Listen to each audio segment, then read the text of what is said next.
watching the first round, I said when I came in before that you realise the generation after you have played, I have nothing in common with at all anymore. And what I've had enough of, and I didn't hear the duck yesterday, but I think he's on the same page as me. I'm over the beard. The beard is just an absolute disgrace. And if you get brought to the table, just ease up until I get it all out.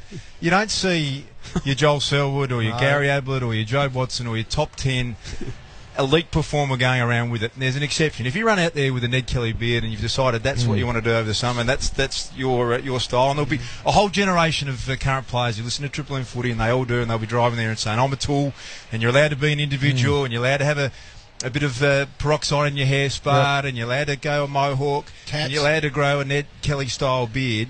If you do, then turn up and play your absolute heart out and play with everything you've got, because if you turn up and you play like some of the bearded performers did in the first round, then you just leave yourself wide open. And I want to name a few here because where does it come from? Wow. You can't if you're sitting around and your hobby is to have a bit of a bet and you run out looking like an idiot, then you've got to back it up. Now, Jack Watson, I don't want to go back over Melbourne because I know how disappointed you are. And I'm back over him. Big fan of Jack, and I have had a little bit to do with him. He's an outstanding young man. I think he'll be a 200-game player for Melbourne. But you turn up with a Ned Kelly beard, you can't have 3 goals kicked on you by a makeshift forward and turn up and not compete hard enough. If you're clean-shaven, can you? If you're clean-shaven, you still get a kick, Garry, but you don't leave yourself more exposed if you want to do a bit of look at me, Spud. And that's what it is. It's look at me. Yep. I've got a Ned Kelly beard. Maybe it's not that. It's exactly that, Damo. Laziness. And you're an older version of that generation, Damo.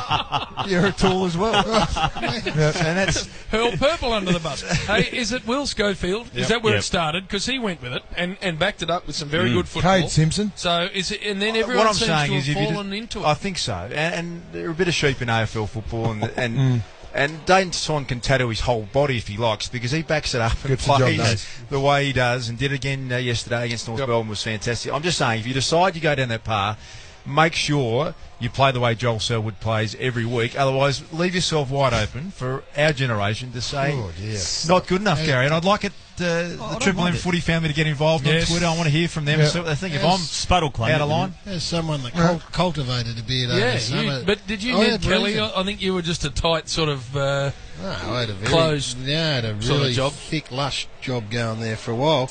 But that was that. I had reasons. I'd had major surgery, Jim, and couldn't, shave. Well, so maybe something like that's happened.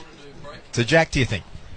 Spud, are you with me or not? I'm with you all the way. And my nephew, all the way. No, they're kidding themselves. I don't mind the tight, the Q-stick, Lynchy bit. That's a good one. That's a nice, tight, shaven one. Almost like a 5 o'clock but shadow. But this crap that's sort of hanging down underneath their chin, like my nephew's got one. He's kidding himself. Well, what are you I said to me brother the other, had a little bit of a chat last night about their performance, and I said the first thing he's got to do is go down to the chemist and buy some shavers. Get it off. Knock it off. Or, what'd you say? Oh, no, a little bit more than that as well. Or you'll go and do it yourself. Exactly. I think, I'm not sure what is the go with it. I don't mind the beard and the facial. The house down. If you're playing your best ever, I reckon you leave yourself wide open, Garry. I think you're a bit. I don't agree necessarily with that, Luke. But I'm glad that you've had 3 days over Easter to come. It's annoyed me.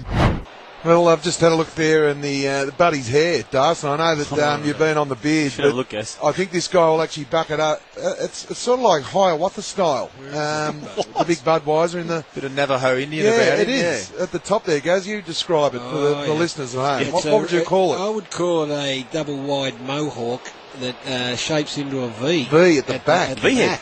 It's a reverse V. Double mo, I think is how you would describe it. Now, Dus, how do you view that? Well, unlike a few of the beard wearers who haven't got a kick yet in their AFL career, that man out there has kicked a lazy 520 goals and has got a few credits in the bank, I think, to be able to pull off a mohawk.